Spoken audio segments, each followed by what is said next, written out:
सबसे पहले आपको बताएंगे, यूनान की हुकूमत ने कश्ती हादसे की इब्तिदाई मालूमात पाकिस्तान को फराहम कर दी हैं। मालूमात में न सिर्फ हादसे से मुतालिक तफसीलात शामिल हैं बल्कि वाक़े में मुलविस इंसानी स्मगलर्स के नाम भी बताए गए हैं। रेस्क्यू किए गए अफराद के बयानात से 14 पाकिस्तानी इंसानी स्मगलर्स के नाम भी सामने आए हैं। इंसानी स्मगलर्स की शनाख्त सामने आने के बाद गिरफ्तारी के लिए FIA की टीम तश्कील दे दी गई हैं। गुजरांवाला से राना अंसर रिपोर्ट करेंगे। यूनान में हादसे का शिकार होने वाली कश्ती 9 जून को लीबिया के शहर बेंगाजी से इटली के लिए रवाना हुई थी। यूनान के इलाके प्लास में 50 नॉटिकल मील दूर 14 जून को हादसा पेश आया था। हादसे का मुकाम यूनान की हुदूद में 5 किलोमीटर गहराई वाले फिशिंग एरिया के करीब है। कश्ती का मालिक मिस्री है। कश्ती में पाकिस्तानी, शामी और लीबिया के रिहायशी सवार थे। हादसे के बाद हेरिना कोस्ट गार्ड ने 12 पाकिस्तानियों समेत 104 अफराद को रेस्क्यू किया। 89 अफराद की लाशें भी निकाली गयी जो नाकाबिले शनाख्त थी। 14 पाकिस्तानी इंसानी स्मगलर्स के नाम भी सामने आ गए हैं। इंसानी स्मगलर्स में 5 का ताल्लुक गुजरात से है। गुजरात के स्मगलर्स में शफकत, फैसल सनियारा, आसिफ सनियारा, जुल्फिकार मियां इरफान के नाम शामिल हैं। गुजरांवाला के इंसानी स्मगलर्स रियासत और जावेद के नाम भी सामने आए हैं। मंडी बहाउद्दीन के इंसानी स्मगलर्स साजिद वड़ाइच और मुदस्सिर का नाम भी सामने आया है। इंसानी स्मगलर्स में डस्का का रिहायशी राना नकाश, आबिद सकना के नाम भी शामिल हैं। मुरीदके का रिहायशी इंसानी स्मगलर रियासत और सियालकोट का नदीम असलम भी शामिल है। कोटली आज़ाद कश्मीर के रिहायशी तलत कियानी का नाम भी सामने आया है।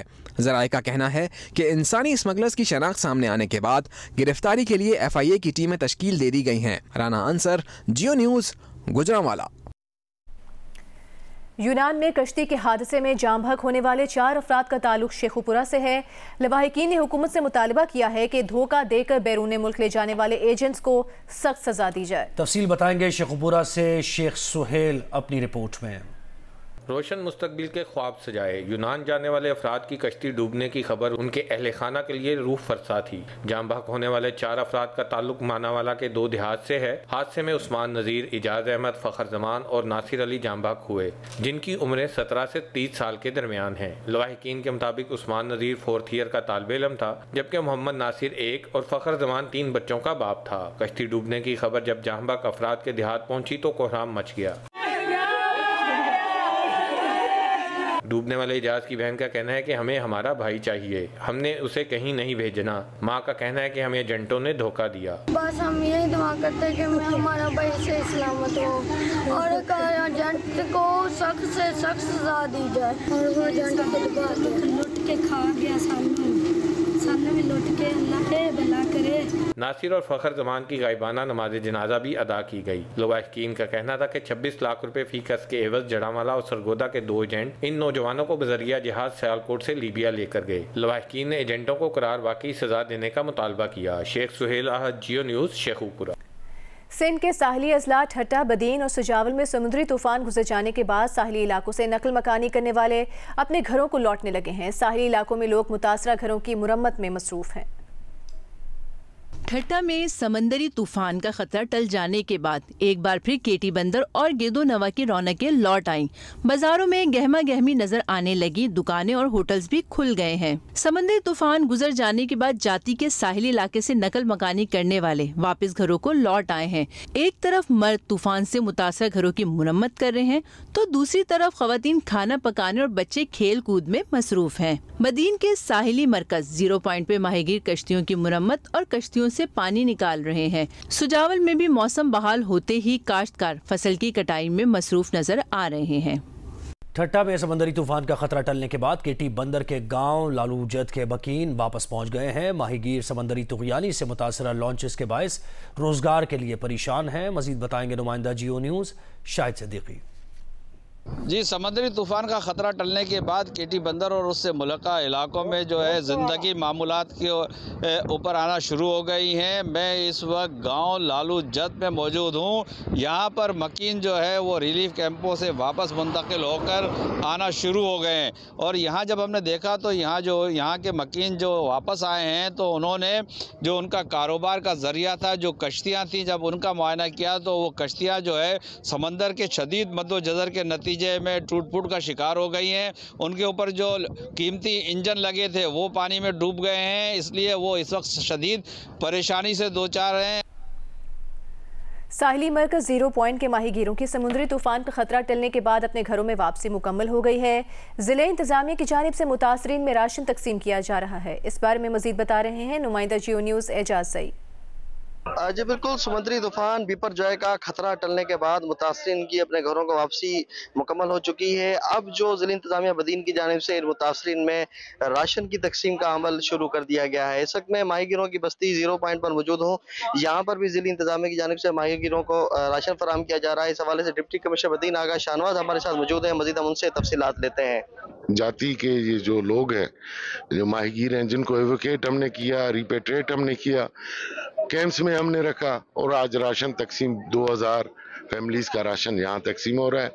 इसके बाद हम अपने डिस्ट्रिक्ट में आज ही हमारा इब्राहिम शोरो तहसील में बदीन में वहाँ पर डिस्ट्रीब्यूशन हमारे एडिशनल डिप्टी कमिश्नर कर रहे हैं। डिप्टी कमिश्नर बदीन आगा शाहनवाज का कहना है कि जल्दी इनके नुकसानात का सर्वे भी किया जाएगा। उसकी सिफारिशात जो हैं सिंध हुकूमत को अरसाल की जाएंगी और इनको जो है हर तरह से कंपनसेट किया जाएगा। जी, जिला बदीन में भी जिंदगी मामूल पर आने लगी है। माहीगीरों ने कारोबार शुरू कर दिया। मजीद बताएंगे नुमाइंदा जियो न्यूज़ अब्दुल रज़ाक मेमन।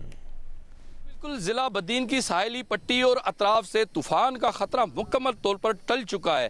जिंदगी मामूल पर आ गई है। जो यहाँ के लोग हैं, माहीगीर हैं, वो अपने अपने कारोबार में अब शुरू हो गए। इस वक्त मैं मौजूद हूँ जिला बदीन से कराची जाने वाली सड़क पर। मेरे अक्कम में आप देख सकते हैं कि यहाँ पर एक बड़ा ट्रक है जिसमें मवेशी जो हैं रखे हुए हैं। आप देख सकते हैं कि इसमें जो बकरे हैं वो ऊपर नीचे जो है बस में लोड किए हुए हैं। ये बकरे कहाँ जा रहे हैं से बात करते हैं। ये बकरे हमने घरों में छुपा कर रखा हुए थे ये तूफान की वजह से कि कहीं ये खतरा ना पड़ जाए, कहीं कोई दरख्त ना गिर जाए। तूफान खत्म हो गया है, खतरा टल चुका है। हम अपने बकरे लोड करके जा रहे हैं, लाहौर जाके बेचेंगे, अपना रोजगार बनाएंगे। देखिए, आपने इनकी गुफ्तगू सुनी। इनका ये कहना है कि तूफान के बायस इन्होंने ये जानवर अपने अपने घरों में छुपा कर रखे थे इस खौफ से कि तूफान के बायस कहीं ये इनको नुकसान ना पहुँचे।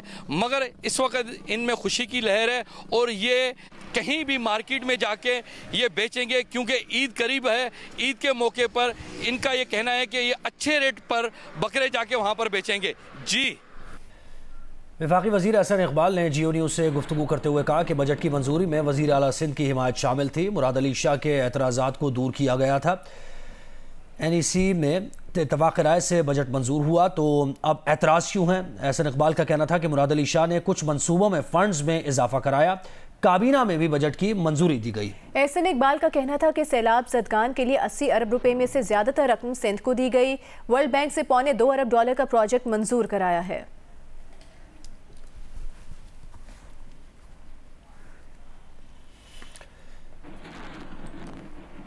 निगरान वज़ीर आला पंजाब मोहसिन नकवी ने दुबई में आसिफ जरदारी से मुलाकात की है। ज़राए के मुताबिक मोहसिन नकवी ने साबिक़ सदर आसिफ अली जरदारी की अयादत की। इस मौके पर पीपल्स पार्टी के रहनुमाओं के तहफ़्फ़ुज़ात पर भी बातचीत की गई। निगरान वज़ीर इत्तलात पंजाब आमिर मीर का तहम ये कहना है कि वो मोहसिन नकवी की आसिफ अली जरदारी से मुलाकात के बारे में नहीं जानते। वज़ीर आला पंजाब मोहसिन नकवी ने दुबई में आसिफ अली जरदारी से मुलाकात की है। ज़राए का यह बताना है कि मोहसिन नकवी ने साबिक़ सदर आसिफ अली जरदारी की अयादत की। इस मौके पर पीपल्स पार्टी के रहनुमाओं के तहफ़्फ़ुज़ात पर भी बातचीत की गई। चीफ लाहौर रईस अंसारी साहब ने ज्वाइन किया है। रईस साहब, आसिफ अली जरदारी से मोहसिन नकवी की मुलाकात और ये आमिर मीर साहब का ये कहना कि उन्हें मालूम नहीं है, ज़रा पर्सपेक्टिव बताइए।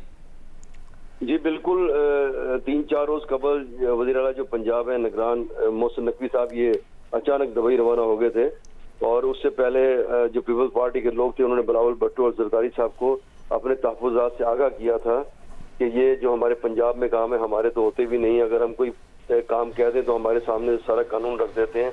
अगर नून लीग वाले काम कहें तो उनके सामने उनके लिए आंखें बंद कर ली जाती है।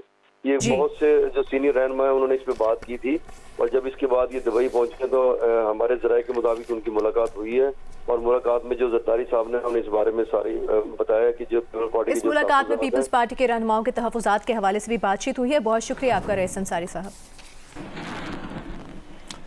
यूनान कश्ती हादसे पर वज़ीर-ए-आज़म शहबाज शरीफ ने कल यौम शोक का ऐलान किया है। यौम शोक के मौके पर कौमी परचम सर निगू रहेगा। जाँ बहक अफराद के लिए खुसूसी दुआएँ की जाएंगी। वज़ीर-ए-आज़म ने तहकीकात के लिए आला सतह की 4 रुकनी कमेटी तश्कील दे दी है। नेशनल पुलिस ब्यूरो के डायरेक्टर जनरल एहसान सादिक कमेटी के चेयरमैन होंगे। वज़ारत ख़ारजा के एडिशनल सेक्रेटरी बराए अफ्रीकी उमूर जावेद अहमद, आज़ाद कश्मीर पूंछ रीजन के DIG सरदार ज़हीर अहमद और वज़ारत दाखिला के joint secretary FIA Faisal Nisar committee में शामिल हैं। कमेटी यूनान में कश्ती हादसे के तमाम हक़ाइक़ जमा करेगी।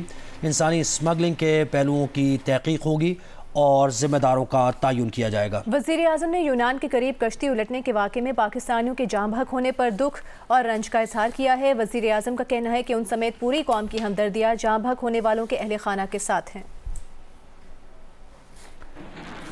मरीम नवाज ने यूनान में कश्ती डूबने से पाकिस्तानियों के जाँ बहक होने पर इजहार अफसोस किया है। उन्होंने मुतासरा ख़ानदानों से दिली हमदर्दी और ताज़ियत का इजहार करते हुए कहा कि वो पीर को यौम शोक बनाने के वज़ीर-ए-आज़म के फैसले का खैर मक़दम करती हैं। इंसानी जानों से खेलने वाले स्मगलर्स को करार वाकई सज़ा दी जाए। मरीम नवाज ने जाँ बहक अफराद की मग़फ़िरत और अहले खाना के लिए सब्र जमील की दुआ भी की।